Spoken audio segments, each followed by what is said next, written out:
बच्चों, हिस्ट्री में आज का टॉपिक है कॉलोनिज्म एंड द कंट्रीसाइड, उपनिवेशवाद और देहात, एक्सप्लोरिंग द ऑफिशियल आर्चिव, मतलब सरकारी अभिलेखों का अध्ययन। कहने का अर्थ है कि सरकारी अभिलेखों के अध्ययन के आधार पर औपनिवेशिक शासनकाल में, मतलब जब अंग्रेज भारत पर कब्जा कर लिए थे, उस समय देहात की जो राजनीतिक और सामाजिक गतिविधियों का रेखांकन इस चैप्टर में किया गया है। चैप्टर थोड़ा बड़ा है, इसलिए इसमें हम लगभग 3 वीडियो के सीरीज बनाएंगे, आपके लिए ये कंटेंट तैयार करेंगे यूट्यूब पर अपलोड करने के लिए। उसमें पहला ये मान लीजिए है, और मज़ेदार बात यह कि चैप्टर भी 3 पार्ट में बटा है, मतलब केस स्टडी 3 इसमें दिया है। पहला केस स्टडी की ज़मींदारी सिस्टम, आप लोगों को रेवेन्यू सिस्टम मैंने पहले बताया रखा है, या पहले के वीडियो में बताया था कि ज़मींदारी सिस्टम क्या था, मतलब इसको परमानेंट सेटलमेंट भी कहते हैं, महलवारी सेटलमेंट क्या था और रईतवारी सेटलमेंट क्या था। तो ज़मींदारी सेटलमेंट को बंगाल और उसके आसपास में लागू किया था, क्योंकि बंगाल ही पहला राज्य था जिस पर अंग्रेजों ने कब्जा किया था। और इस चैप्टर की शुरुआत भी बड़े नाटकीय तरीके से हुआ है। एनसीईआरटी की बुक आप लोग पढ़ के देखिएगा, उसमें आप देखेंगे तो आएगा कि वर्धमान का जो राजा है, वर्धमान का राजा, देखिए राजा कहने का अर्थ यहाँ पर ये है कि कोई उपनिवेशवाद के समय में राजा उस तरह से नहीं रह गया था, मतलब बिल्कुल ऑटोक्रेटिक तरह से नहीं रह गया था, बल्कि बड़े बड़े लैंडलॉर्ड्स या ज़मींदार को भी राजा के नाम से ही कहते थे। इस संदर्भ में हमें ये समझना है। तो वर्धमान का जो राजा है उसकी जो ज़मींदारी है वो इसमें ऑक्शन पर है, नीलाम हो रही है।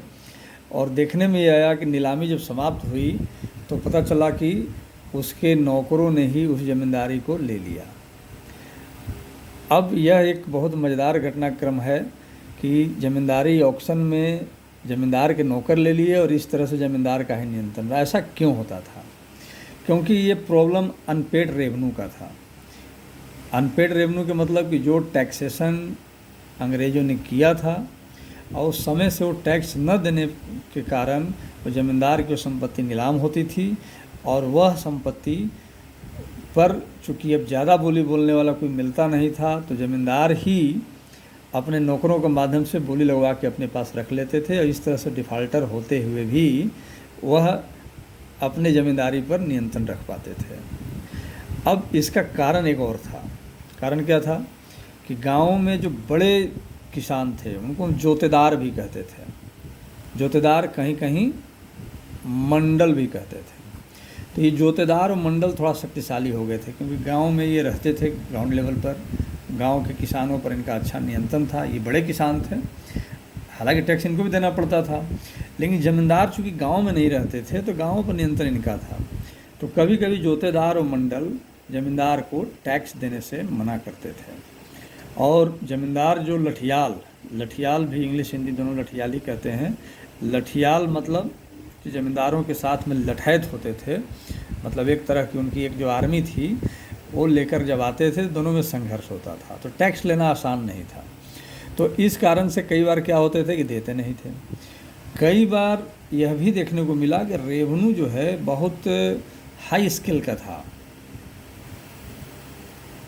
तो अब रेवेन्यू तय करते हुए उसकी दर जब ऊंची लगा दी गई, और कई बार क्या होता था कि खेती अगर हो नहीं पाती थी, जानते हैं कि भारत में मानसून अगर अच्छी होती है तब कृषि अच्छी होती है, तो बारिश अच्छी नहीं होने के बाद में वहाँ से टैक्स लेना मुश्किल हो जाता था।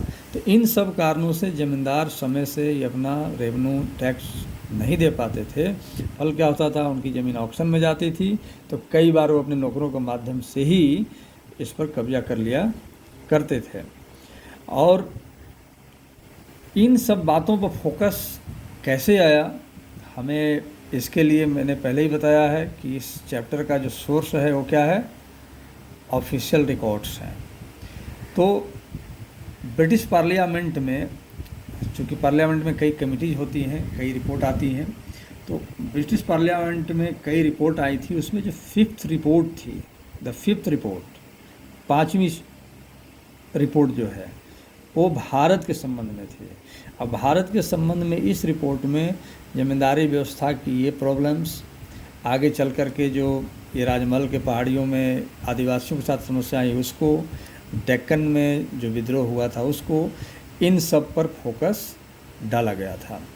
तो हम इस चैप्टर को इसी तरह से पढ़ेंगे कि इन 3 केस स्टडी के माध्यम से समझेंगे कि कॉलोनियल गवर्नमेंट का मतलब इंग्लैंड की सरकार का ख़ास तौर पर उस समय जब ईस्ट इंडिया कंपनी थी या उसके बाद भी भारत के देहाती इलाकों पर क्या प्रभाव पड़ा, उनके कृषि पर क्या प्रभाव पड़ा, उनके व्यापार पर क्या प्रभाव पड़ा, इन सब को ही हम इसमें अध्ययन कर रहे हैं, जिसमें ये की फीचर्स थी।